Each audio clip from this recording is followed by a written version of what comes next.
Success मंत्रा, V shape future.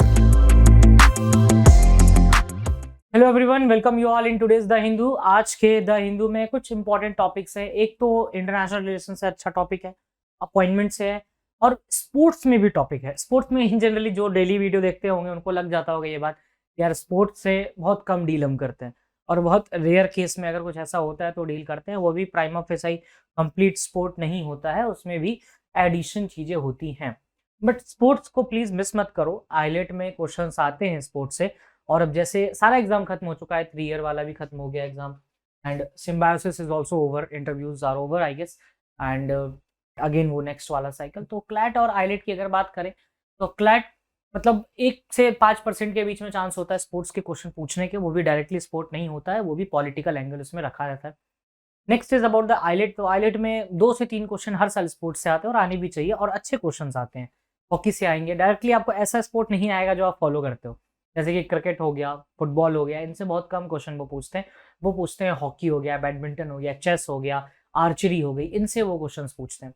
तो please इन पे ध्यान रखा करो, ये नहीं कि बस क्रिकेट WTC चल हो गया तो WTC ही देख लिया, वर्ल्ड टेस्ट क्रिकेट, ठीक है, वो देख लिया, बस उतना देख लिया, काम खत्म। नहीं, वो तो हर कोई देखता है ना, ऐसी चीजें देखो जो तुम देख रहे हो केवल, या ठीक है, एग्जामिनर को भी पता है कि क्या डालना है और क्या नहीं, राइट।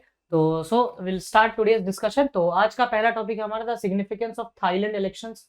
थाईलैंड में इलेक्शंस हुए हैं, तो थाईलैंड की ज्योग्राफी और थाईलैंड और इंडिया के रिलेशंस और थाईलैंड की पॉलिटिकल हिस्ट्री जाननी बहुत जरूरी है इसमें, right. Next is about the Kerala cadre IPS officer Nitin Agrawal is new BSF DG। तो बॉर्डर सिक्योरिटी फोर्स के नए डायरेक्टर जनरल बने हैं नितिन अग्रवाल साहब। तो BSF के बारे में जानेंगे, और क्या क्या चीजें हैं इनसे रिलेटेड उनके बारे में भी देखने की कोशिश करेंगे। ये अपॉइंटमेंट का एक अच्छा टॉपिक बन सकता है when we talk about the this sector. Indian women clinch the maiden junior Asia Cup, 2-1 से इन्होंने जीता है ये tournament, and finally they qualified for the world. And तो इसके बारे में देखेंगे कि क्या चीज है और कब स्टार्ट हुआ। 1992 में बेसिकली स्टार्ट हुआ, तो उस पर भी बात करेंगे। Next is about the World Food Programme. World Food Programme से रिलेटेड बातें चलती रहती हैं, जब से कोविड हुआ तो उसके बाद फूड सिक्योरिटी क्राइसिस भी आई, and later on Russia Ukraine वाला वॉर स्टार्ट हुआ, तो Russia Ukraine black grain deal भी हुआ, black sea grain deal sign हुई। तो कहीं ना कहीं फूड प्रोग्राम इंपॉर्टेंट है आपके लिए। Next is operation Amanat. Operation Amanat is basically जो अभी उड़ीसा ट्रेन एक्सीडेंट हुआ, तो आप जब ये टॉपिक का अगर नोट्स बना रहे हैं तो इट्स वेरी फाइन, और अगर बना भी रहे हैं तो ऑपरेशन अमानत को वहां डालो जहां पर ऑपरेशन कवच लिखा था, राइट। तो इस बात पे प्लीज फोकस रखना अपना, and don't miss your focus, right. चलिए तो स्टार्ट करते हैं हम यहाँ पे इस चीज का एनालिसिस। पहले है थाईलैंड। तो एज यूजुअल हम जब जैसा हमारा हर एक एग्जाम पॉइंट ऑफ व्यू में रहता है कि हम उस पर्टिकुलर एरिया की ज्योग्राफी को नाप ले कि क्या ज्योग्राफी है, कैसी ज्योग्राफी वो चलती है, तो उसको देखना जरूरी है, उसके बाद हम बाकी की चीजें डील करेंगे, राइट। चलिए, तो ये है थाईलैंड, दिख ही गया होगा अभी तक, दिस इज थाईलैंड। थाईलैंड की कैपिटल है बैंकॉक, ठीक है, Thailand and capital is Bangkok, yellow is Thailand. Thailand के आसपास देखिए तो कौन कौन सी कंट्री है, यहाँ पे बर्मा लिखा है, इट्स म्यांमार, राइट। तो इस साइड म्यांमार, राइट, बगल में लाओस, नीचे कंबोडिया, और इधर मलेशिया। तो ये 4 कंट्रीज है जहां से थाईलैंड बॉर्डर शेयर करता है। बहुत लोग वियतनाम भी डाल देते हैं, लेकिन देखो ध्यान से देखोगे तो वियतनाम का जो बॉर्डर है वो इस तरीके से साइड में खत्म हो जाता है, तो Vietnam doesn't share border with the Thailand. तो थाईलैंड किसके साथ बॉर्डर शेयर करता है, एक तो म्यांमार, दूसरा लाओस, कंबोडिया एंड नीचे मलेशिया के साथ, राइट।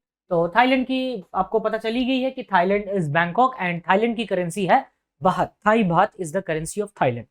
इसके बारे में भी हम लोगों ने बात किया था जब G20 स्टार्ट पढ़ा था हम लोगों ने, तो G20 के बनने का कारण थाई बात ही है, तो ये बात भी याद रखना। तो कहीं ना कहीं ये टॉपिक को आप लिंक कर सकते हो for the revision sake purpose, G20 से भी ये बातें कनेक्ट हो जाएंगी, ठीक है। ये जो पार्ट बन रहा है इसे हम कहते हैं gulf, and it is this is gulf of Thailand, this is the geographical part, right. And इधर देखोगे तो ये वाला जो गल्फ है ये भी इधर वाला पार्ट है, and this is Andaman Sea. यहाँ पर Coco Channel is basically separates Andaman and Myanmar, right. Andaman को म्यांमार से सेपरेट करता है, कोको चैनल इंडिया का ही, म्यांमार का ही पार्ट है, इंडिया का पार्ट नहीं है, ठीक है। तो ये वाली बातें आपको एटलीस्ट याद रखनी है। और नीचे देखोगे तो आपको इधर मिल जाएगा Java, and this is Sumatra, and this is Malaysia, right. तो ये सब चीज है, सुंडा स्ट्रेट वगैरह यहाँ पे है, जावा स्ट्रेट है, ये चीज याद रखनी है थोड़ी बहुत। And this is complete the south east Asia. कहीं ना कहीं यहाँ पर आप भी देखेंगे हमें आसियान भी पढ़ने के लिए मिलेगा कि आसियान के साथ कैसे इसको लिंक कर सकते हैं। तो मेजर ग्रुपिंग से मेकोंग गंगा प्रोजेक्ट भी है इंडिया और थाईलैंड के बीच में, तो सब पे हम बात करेंगे। तो आई गेस की ज्योग्राफी एटलीस्ट समझ में आई होगी, कहाँ पर थाईलैंड है, थाई बात समझ में आया होगा, गल्फ ऑफ थाईलैंड समझ में आया होगा, ठीक है। और ये वाला पार्ट भी समझ में आ ही गया होगा कि स्ट्रेट ऑफ मलक्का है इनके बीच में, and that is the straight of सुंडा। ये दो स्टेट्स के नाम आपको याद रखने, और ये गल्फ नाम याद रखना, गल्फ ऑफ थाईलैंड, ठीक है। चलिए अब आते हैं इंडिया के रिलेशंस थाईलैंड से। देखो इंडिया का रिलेशन हर कंट्री से करना जरूरी है, लेकिन जब साउथ ईस्ट एशियन कंट्रीज की बात आती है तो thing becomes important and prominent a lot. Now why this is important?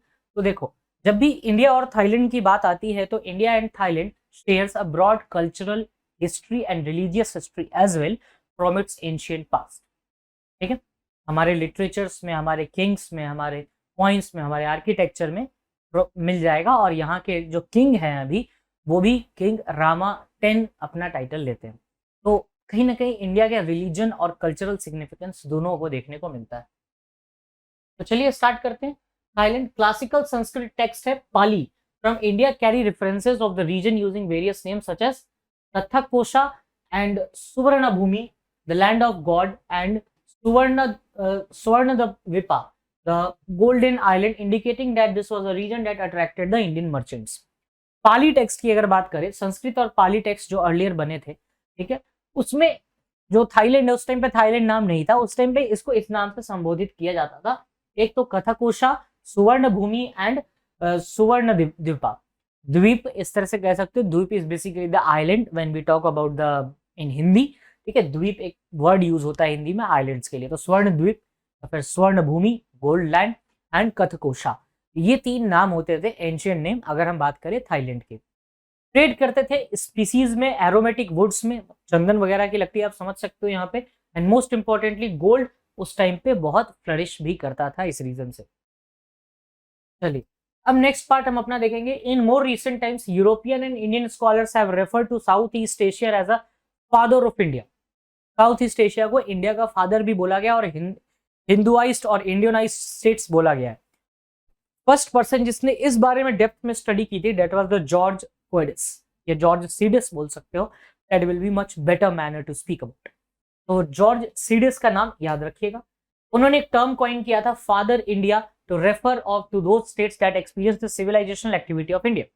इन्होंने कहा कि जो भी स्टेट्स जिन्होंने इंडिया के सिविलाइजेशनल एक्टिविटी को टैली किया है या फिर एक्सपीरियंस किया है, तो उसे कहा इन्होंने फादर इंडिया, ठीक है। फादर इंडिया बात बोली गई, तो ये बात याद रखना प्लीज, सामने भी लिखा हुआ है ये बात कि फादर इंडिया बोला गया जिन्होंने इंडिया का सिविलाइजेशन एक्सपीरियंस किया। And when we were talking in the initial phase of the Thailand, then I told you कि थाईलैंड के साथ हमारा कल्चरल और हिस्टोरिकल एंशिएंट पास्ट का दोनों का सिग्निफिकेंस देखा गया है, ठीक है। तो इसलिए इसको फादर इंडिया भी बोला जाता है और जॉर्ज सीडिस ने भी बोला है। अब इसमें कौन कौन सी कंट्री आती है, ज्योग्राफी देखी जाए तो थाईलैंड के आसपास की सारी कंट्रीज है। First is Myanmar, Vietnam, Cambodia, Laos and Malay state, that is the Malay peninsula, जो मलेशिया वाला पार्ट है आपका नीचे, सुमात्रा, जावा, ठीक है, सुंडा स्ट्रेट, तो फिलीपाइंस, ये सब वाला पार्ट है। कहीं ना कहीं एक्सपीरियंस किया है इन्होंने इंडिया की कल्चर हिस्ट्री को। थाई लैंग्वेज जो है वो written script derive from the southern India Pallava alphabet. तो थाईलैंड में जो लैंग्वेज बोली जाती थी वो थाई थी, थाई लैंग्वेज। थाई लैंग्वेज का जब हमने रेफरेंस देखा तो that was the reference of Pallava period, that is the southern India में एक रीजन हुआ करता था पल्लवा, राइट। तो वहां से इसको डिराइव किया गया है। तो कहीं ना कहीं एक इंपॉर्टेंस देखा जाएगा कि कल्चरल कितना सिग्निफिकेंस है दोनों का, प्लस लिटरेचर भी कितना ज्यादा रेफरेंस लेता है। इंडिया का अगर रिलीजियस लिंक देखा जाए तो earlier common era Thailand which was historically known as the Siam, ठीक है, ये वर्ड याद रखना, सियाम आगे भी नाम ये आएगा, was under the rule of the Funan Empire. Following the decline of Funan Empire in the 6th century CE, it was under the rule of Buddhist kingdom of Dvaravati, right? तो कहीं ना कहीं religious link भी देखा जाएगा। Buddhism जैसे India में flourish किया तो फिर साउथ ईस्ट एशिया में गया और यहाँ पर बुद्धिस्ट किंगडम भी देखा जा सकता है। तो कहीं ना कहीं एक मेरा ये रहेगा आइडिया आपके लिए कि आप एक बार प्लीज बुद्धिज्म के बारे में थोड़ा सा पढ़िएगा कि बुद्धिज्म, जैनिज्म, सिद्धार्थ तीर्थंकरा, इनके बारे में पढ़िए। हु वाज द 24वें तीर्थंकर, that is the 24th tirthankara, Buddhist philosophy, Tripitaka, Vinaya Pitaka, Abhidhamma Pitaka, Sutta Pitaka, इनके बारे में प्लीज पढ़िएगा एक बार, just give for the reference, कि बुद्धिज्म के बारे में थोड़ा सा पढ़ना। आइलेट क्वेश्चन पूछ चुका है और पूछता भी है, क्योंकि आइलेट जब भी हिस्ट्री से क्वेश्चन पूछेगा ना तो वो आपको चाहेगा एंशियंट पे ले जाना। वो मेडिवल पे बहुत कम आएगा, वो एंशियंट पे लेके जाएगा, या तो एंशियंट या फिर मॉडर्न। मेडिवल पे बहुत कम देखा गया है एलिट को जाते हुए। और जब इस पर्टिकुलर पार्ट से अगर क्लैट क्वेश्चन लिंक करेगा तो देयर आर हाई चांसेस कि आपको Buddhism and Jainism, Vardhaman Mahavir और इधर सिद्धार्थ के बारे में आपको पढ़ने के लिए मिल जाएगा, गौतम बुद्ध के बारे में मिल जाएगा पढ़ने के लिए। तो ये सब बातें प्लीज एक बार पढ़ना। Buddhism Jainism, don't ever dare to leave it. अब यहाँ पर इसलिए नहीं डाला है क्योंकि उसमें समझाने जैसा कुछ नहीं था, हम बोल देते तुम सुन लेते। ज्यादा कुछ नहीं करना है, मतलब आपको भगवान बुद्ध के बारे में थोड़ा सा पढ़ना है, महावीर के बारे में थोड़ा सा पढ़ना है, श्वेतांबर दिगंबर थोड़ा सा देख लीजिए and just go with the flow, right. ज्यादा डिटेलिंग नहीं करनी है, बहुत बेसिक आइडिया होना चाहिए आपको, राइट। आगे देखें तो region came under the Khmer ruler which is also known as links with India. उसके बाद भी लिंक्स मिले इंडिया से। तमिल इंस्क्रिप्शन है Takua Pa. Takua Pa testifies trade links between Pallava region of south and southern Thailand. ठीक है, इंडिया और थाईलैंड के ट्रेड लिंक्स एस्टेब्लिश किए जाते हैं तकुआपा में। तकुआपा एक तमिल इंस्क्रिप्शन है। तमिल इंस्क्रिप्शन तो वैसे भी न्यूज में है, एक तमिल इंस्क्रिप्शन अभी भी न्यूज में थी फॉर द सेनेगल। ठीक है, जिन्होंने सेनेगल नहीं पढ़ा तो प्लीज एक बार पढ़ना, जाकर के नहीं पढ़ा है तो पढ़ लो, क्योंकि पाइलअप हो जाएगा, लंबा टॉपिक है वो। ठीक है, तकुपा याद रहना चाहिए। तकुपा स्टैब्लिश करता है एक trade link between Thailand and India. Background of India और थाईलैंड के रिलेशंस देखें तो वो ईच अदर्स एक्सटेंडेड नेबरहुड है, share a maritime boundary with Andaman Sea. India's bilateral relation Thailand rooted in the history, its culture. Thailand which appears to be a regional hub given its central location south east Asia. अब जैसे India का जो है look east policy हुआ था 1991 के बाद, PV Narasimha Rao जब उनकी सरकार आई थी तो इंडिया में लुक ईस्ट पॉलिसी चलाई गई। उसी लुक ईस्ट पॉलिसी के तहत थाईलैंड ने लुक वेस्ट पॉलिसी चलाई, क्योंकि उनके वेस्ट में हम हैं और हमारे ईस्ट में वो है, तो इस तरीके से है। तो इसलिए लुक ईस्ट एक्ट वेस्ट ऐसे पॉलिसीज चलती रहती। नाउ कल्चरल कॉपरेशन की बात करें तो कल्चरल कॉपरेशन में भी काफी कुछ है। कल्चरल कॉपरेशन में अगर देखेंगे तो Indian culture centre was open in Bangkok, it is since named Swami Vivekananda cultural centre 2009। Cultural exchange programme भी हुए हैं 2016-19 में। उसके बाद number of Indian studies centres भी वहां चलते हैं। मेमोरेंडम ऑफ अंडरस्टैंडिंग है एजुकेशन से रिलेटेड, तो एजुकेशन का भी एक बड़ा अच्छा लिंक मिल जाएगा। ये कुछ ग्रुप्स है जहां पर थाईलैंड और इंडिया मतलब काफी हद तक एक ग्रुपिंग करता है। एक है इंडिया आसियान समिट, उसके बाद आप देख सकते हो east Asia summit, Bengal initiative that is the BIMSTEC, MGC Mekong Ganga cooperation, इसको पढ़ना प्लीज एक बार, Mekong Ganga. Then cooperation of dialogue, Mekong is a river and Ganga is also a river. Indian Ocean Rim Association and Ayeyarwady, this is also a river. Economic cooperation strategy. तो ये कुछ है जिसको आप हल्का फुल्का गूगल करके भी समझ सकते हो, इसमें कुछ ऐसा है नहीं, बस ये रिलेशंस है, इतना डीप में कोई नहीं जा रहा। हाँ, आगे अगर कुछ न्यूज में आता है तो ये जरूर जा सकता है। ठीक है, चल next is about the defence cooperation. Memorandum of understanding cooperation sign हुआ इंडिया और थाईलैंड के बीच में 2015 से। इंडिया पार्टिसिपेट करता है ex Cobra Gold, largest Asia Pacific military exercise है, ऑब्जर्वर प्लस कैटेगरी की। बायलैटरल मिलिट्री एक्सरसाइज है, फिर कॉर्पेट भी है। एक मैत्री एक्सरसाइज जो है वो बायलैटरल मिलिट्री एक्सरसाइज है बिटवीन इंडिया एंड थाईलैंड, तो इसको भी थोड़ा सा ध्यान में रखा जा सकता है। करंट की बात करें तो पहली बार इलेक्शन मतलब डेमोक्रेसी प्रोटेस्ट वगैरह हुआ, उसके बाद फाइनली इलेक्शंस यहाँ कराए गए।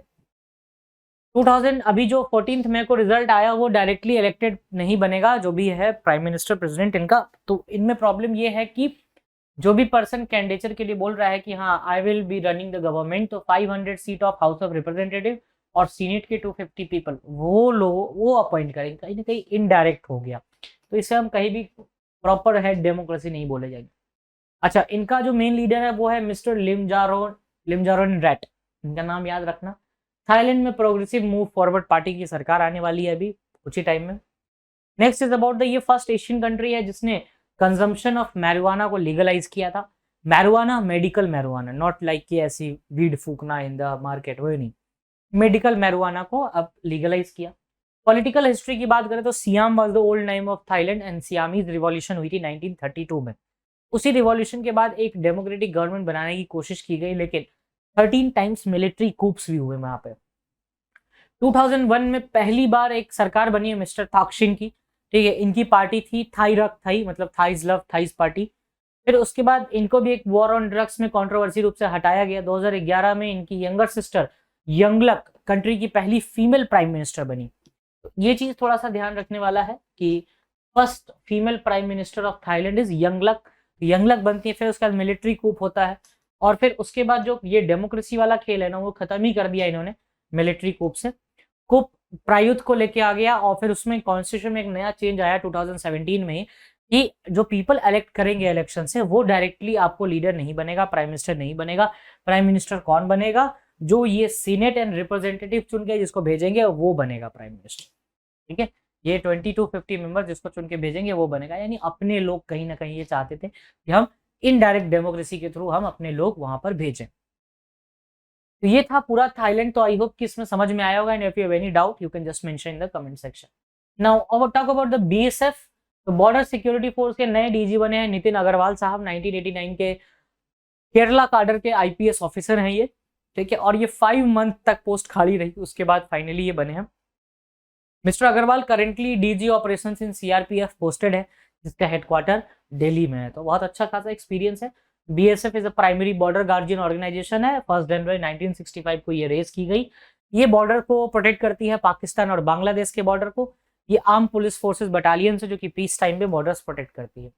बीएसएफ इज डिप्लॉयड ऑन किस किस बॉर्डर्स पे डिप्लॉयड है ये देख लीजिए। इंडिया और पाकिस्तान के बॉर्डर्स पे, इंडो बांग्लादेश बॉर्डर्स पे, लाइन ऑफ कंट्रोल पे along with Indian army, anti Naxal operations जो झारखंड छत्तीसगढ़ वगैरह स्टेट्स में चलते हैं वहां पर। 7 सेंट्रल आर्म पुलिस फोर्सेज है एमएचए के अंदर, उसमें से एक ये बीएसएफ भी है। अदर कौन से? Assam rifles, ITBP, CISF, CRPF, NSG and सशस्त्र सीमा बल, ये 7 हैं जिसमें से एक बीएसएफ भी है। Jurisdiction limit border security force act 1968 से है इनकी। नोटिफिकेशन इशू किया गया 2014 में कि jurisdiction as the whole area of comprised in the states of Manipur, Mizoram, Tripura, Nagaland, Meghalaya, so much of the area comprised within the belt of escape. कहा गया कि 80 kilometre in the state of Gujarat, 50 kilometre in the state of Rajasthan, 15 kilometre in the state of Punjab, West Bengal and Assam, running along the borders of India तक इनकी jurisdiction है। ठीक है, चलिए now next topic is this is about the Nyay portal, and you didn't need to go again and again from the same topic. Now India women clinches the junior Asia Cup crown। ये hockey tournament था, India 2-1 से India ने जीता और south Korea को हराया, और ये टाइटल हो रहा था काकामिगारा जापान में। अच्छा, जापान में एक और चीज हो रही थी, that was the archery tournament, last month थी, एंड जापान में G7 भी हो रहा है। तो इसको थोड़ा आप ध्यान रख सकते हो। G7 एंड आर्चरी थोड़ा सा रिलेटेड टॉपिक है और लिंक है, करंट अफेयर्स में ही ये टॉपिक्स चल रहे हैं। तो please don't miss it, please read about it at least once, and ये सब देखना थोड़ा जरूरी है। जापान के आइलैंड्स भी इसी बहाने देख ही लेना, Hokkaido, Honshu, Shikoku and Kyushu, right, Hiroshima में हो रहा है। तो ये सब बातें आपको पता होनी चाहिए। नेक्स्ट इज अबाउट द, ये फर्स्ट टाइम है जब इंडिया ने क्वालिफाई किया, इंडियन वुमेन ने। टूर्नामेंट 1992 से चल रहा है, एंड क्वालिफिकेशन इसका है जूनियर वुमेन वर्ल्ड कप। ठीक है, अगर आप एशिया कप जीतते हो तो आपको जूनियर वर्ल्ड कप में डायरेक्टली आप क्वालिफाई कर जाते हो। ये चीज इसकी सिनेरियो है। वर्ल्ड फूड प्रोग्राम, ये बेसिकली इथियोपिया से रिलेटेड है। तो इथियोपिया का थोड़ा सा मैप देखते हैं। इथियोपिया कहाँ है ये तो सबसे पहले पता होना चाहिए। Ethiopia is in the African continent. ठीक है, इथियोपिया, ये देखो जो ये अंदर वाला पार्ट है ना आपका, ये इथियोपिया वाला पार्ट है। अच्छा, अफ्रीका में और क्या क्या पढ़ना हो सकता है आपके लिए? एक तो नाइल रिवर आप पढ़ सकते हो, नाइल। तो नाइल रिवर का एक मैंने बड़ा अच्छा सा डायग्राम भी बताया हुआ है पहले, फिर से बता देते हैं। चलो, यहाँ पे है लेक विक्टोरिया, ये है लेक असल, ये जहां पे मिल रही है that is the Khartoum. Khartoum is the capital of Sudan. फिर ये चली जाती है मेडिटेरेनियन में। ठीक है, ये है व्हाइट नाइल एंड ये है ब्लू नाइल। ये दोनों मिलके बनाती है नाइल, जो कि खार्तूम से निकलती है ऊपर। ठीक है, तो ये चीज याद रखना। वहीं पे ये देखो, ये सुडान, साउथ सुडान भी है, सुडान भी है। Sudan and south Sudan separate हुआ था 2011 में एंड बाय अ रेफरेंडम, और अभी मिलिट्री वो कॉन्फ्लिक्ट भी चल रहा है सुडान में। तो यहाँ से हाकी पिक्की ट्राइब से रिलेटेड भी कहीं ना कहीं वो टॉपिक आपके इंटरकनेक्टेड ही है। जब ये वाला पार्ट देखोगे तो this is gulf of Aden and this part is horn of Africa, और हॉर्न ऑफ अफ्रीका में कौन सी कंट्रीज हैं वो देख लो। अगर आपसे कोई पूछे कि हॉर्न ऑफ अफ्रीका में कितनी कंट्रीज हैं तो आप सीधे बता सकते हो sir seed is the formula, Somalia, Ethiopia, Eritrea and Djibouti. ठीक है, तो Ethiopia, Somalia, Ethiopia, Eritrea, Djibouti. तो ये आपको याद रखना है कि एटलीस्ट कौन सी कंट्रीज है ये सीड में, तो ये कहीं ना कहीं सीड कंट्रीज का भी पार्ट है। ठीक है, तो इतनी बातें पता रखो और रेस्ट बात करते हैं फूड के बारे में। अच्छा, थोड़ा सा अगर और ज्योग्राफी देखने का मन हो तो ये देखना, ये बैबल मंडेल वाला पार्ट है, जिबूटी वाला part. Next will enter into the red sea, फिर उसके बाद सुएज कैनाल, जहां अभी रिसेंटली एक्सीडेंट भी हुआ था। सुएज कैनाल 1869 में बनके तैयार हुआ था, जो कि रेड सी को मेडिटेरेनियन से जोड़ती है। तो इतनी बातें पता रखना, और उसके बाद बाकी कुछ नहीं, बाकी तो न्यूज में चलते रहता है। Recently United Nations World food, इसलिए मैंने ये बताया भी था स्टार्टिंग में, कभी कभी आप जहां भी पढ़ रहे हो, जिससे भी पढ़ रहे हो, उनको ये बात बताना है कि सर वर्ल्ड ज्योग्राफी का मैप पढ़ा दो। ठीक है, अगर आपको मैप का आइडिया नहीं है, आपको न्यूज पता नहीं चलेगा क्या कहाँ से निकल गया। ठीक है, तो थाईलैंड है, देखो थाईलैंड कितना अच्छा से मैप से समझ लिया आपने, इथियोपिया समझ लिया कहाँ है, एटलीस्ट इतना तो पता ही होना चाहिए ना। सूडान में जो प्रॉब्लम चल रहे हैं वो साउथ सूडान के बारे में थोड़ा सा पता कर लिया, फिर इसके बारे में बाकी सब चीजों को अभी हमने डिटेलिंग में कर सकते हो आप। अब यही अफ्रीका में एक रिवर भी है कॉन्गो। ठीक है, कॉन्गो रिवर है, जो कि कॉन्गो शहर से ही निकलती है, डीआरसी के नीचे उतरता है Congo, democratic Republic of Congo. ठीक है, जिसको हम जायरे भी बोलते हैं। और कॉन्गो कहाँ ड्रेन करती है, तो अटलांटिक में, और अटलांटिक का शेप क्या है, एस शेप्ड स्ट्रक्चर है। इतनी बातें पता होनी चाहिए when we talk about the Africa. अच्छा, एक और बात अगर आप देख सकते हो उसमें, अगर मन हो तो, अफ्रीका का southernmost point is Cape Agulhas. ठीक है, ये बातें भी पता करके रखो। अब देखो, जो सेल्फ स्टडी कर रहे हैं उनके लिए सिंपल है कि एक मैप उठाओ, डेली डेली एक कॉन्टिनेंट पढ़ते जाओ। ठीक है, 7 कॉन्टिनेंट से 10 डेज के अंदर कवर हो जाएगा। और जब कोई कहीं से, अगर कोई इंस्टीट्यूट से कोचिंग ले रहा है तो प्लीज टेल योर टीचर्स तो प्लीज एक मैप का सेशन लीजिए एवरी वीक, और हर वीक में एटलीस्ट एक मैप तो खत्म होते चला जाएगा। राइट, चल, तो ये फूड वार प्रोग्राम वाला क्या देखते हैं, United Nations World Food Programme has said that ये सस्पेंड कर रहा है food aid to Ethiopia because it supplies are being diverted. मतलब एथियोपिया को भेज रहे हैं लेकिन कहीं और चला जा रहा है, तो जरूरी है कि इस पर भी सस्पेंड कर दें हम। या बाकी प्रॉब्लम है जो उसको देखे, उसका सॉर्ट आउट करें, फिर एथियोपिया में भेजेंगे। वर्ल्ड फूड प्रोग्राम क्या है, ये यूनाइटेड नेशंस का है, जो डील करता है हंगर एजुकेशन एंड प्रमोट करता है फूड सिक्योरिटी। ये एक मेंबर है यूनाइटेड नेशन डेवलपमेंट प्रोग्राम का। It is operating more than 120 countries में ऑपरेट करता है। इंडिया में 1963 से फंक्शन है। Funded by voluntary donations, government, corporates, private donation, चंदे पे चलता है ये पूरा। Report released by the WFP is global report on food crisis. Global report describe करता है scale of acute hunger in the world, कि इसमें कितना हंगर है। ये एनालिसिस भी प्रोवाइड करता है drivers that are contributing to the food crisis across the globe, और produced by the global network against food crisis, ये इसको प्रोड्यूस करता है। कंट्री के बारे में बात करें तो Ethiopia second most populous country है, और हॉर्न ऑफ अफ्रीका का एक स्ट्रेटेजिक लोकेशन अभी बताया है, bordered by Eritrea, Djibouti, Sudan, Somalia and Kenya. Sudan भी न्यूज में है तो उसको साथ साथ देखते जाना है, मिलिट्री कूप है सूडान में हुआ था। Countries divided into 10 regions based on the concentration of ethnic group. Oromo यहाँ का एक मेजर एथनिक ग्रुप है, और दूसरा है अम्हारा। तो ओमरो और अरहाना दोनों नाम याद रखना। इसमें एक टिगरियंस आता है, meanwhile constitute around 6-7% of the ethnic minority. ये 3 एथनिक ग्रुप्स हैं, एक तो है ओरोमो, दूसरा है अम्हारा एंड तीसरा है टिग्रियानस। तो ये 3 नाम याद रखना। नाउ ऑपरेशन अमानत की, जिसकी जो अमानत है भाई उसको दे दी जाए। आरपीएफ ने रिसेंटली कंडक्ट किया एक successful operation Amanat, resulting in the retrieval lost or left behind the luggage and valuable articles. इसका भी कोई सामान अगर छूट गया, रह गया, तो उसको दे दिया जाएगा। ठीक है, ये वाली बात है। ये लॉस्ट बिंग वगैरह देखेगा, और ये रेलवे है, और मिशन अमानत बस याद रखना किससे रिलेटेड है, बाकी और ज्यादा कुछ नहीं करना है। आरपीएफ के बारे में देखते हैं, एक सिक्योरिटी फोर्स है जो कि रेलवे को देखता है। रेलवे प्रोटेक्शन फोर्स 1957 के अंदर एस्टेब्लिश हुआ, और it is the only central police force which has power to arrest, investigate and prosecute criminal. मतलब अपने आप में कोर्ट है, ये अरेस्ट करेगा, इन्वेस्टिगेट करेगा और प्रोसिक्यूट भी करेगा। ये मिनिस्ट्री ऑफ रेलवे में आती है। फिर उसके बाद IRPFS जो यूपीएससी के एग्जाम होते हैं वहां पर ये ऑफिसर्स जाते हैं, एंड डीजी हेड कर रहे हैं इसको, तो ये चीज भी इसमें आ जाएगा। What not to be missed में, Manipur rude reminder of the north east tensions. Manipur में भी पीस कमेटी बनी है, प्लीज उनको देखना मत भूलना। Peace committee and amplify the subjects of adolescent girl nutrients. तो यहाँ पर कहीं ना कहीं नमस्ते स्कीम, या फिर नमस्ते तो चलिए इससे रिलेटेड नहीं है, बट हाँ स्कीम ऑफ गवर्नमेंट की बात करें तो नमस्ते आ जाता है। और ये एडोलेसेंट गर्ल्स से रिलेटेड भी जो स्कीम है वो भी कहीं ना कहीं इंपॉर्टेंट है। क्वेश्चंस देख लेते हैं। Which of the following is Thailand's prime ministerial candidate Pita and is not true. तो after his father's death he took over his real estate and business. ये तो प्राइम मिनिस्टर बने थे भाई साहब, बताया था ये ऐसा कुछ नहीं था। Which unseeded player finished the runner up in the women's singles final of French Open. तो ये बताइए थोड़ा सा, फ्रेंच ओपन कौन जीता कौन हारा। Largest nuclear power plant in Europe is Zaporizhzhia, it is in Ukraine. Foucault pendulum बता देना किसके रिलेटेड है। एंड सो दीज 3 क्वेश्चंस, एक 2 रिवीजन का क्वेश्चन है, एक स्पोर्ट्स का क्वेश्चन है। Now if you have any doubt just mention the comment section. El Nino La Nina वाला मैंने देख लिया था, बट थोड़ा सा टाइम दो ताकि कल परसों में हम एक अलग से सेशन ही मैं सोच रहा हूँ कि ज्योग्राफी से रिलेटेड वो ले ही आ जाए, एल नीनो ला लीना, जिसमें हम केवल एल नीनो और ला नीना पे ही बात करेंगे और कोई टॉपिक नहीं रहेगा उसमें, right. Thank you, that's all from my side.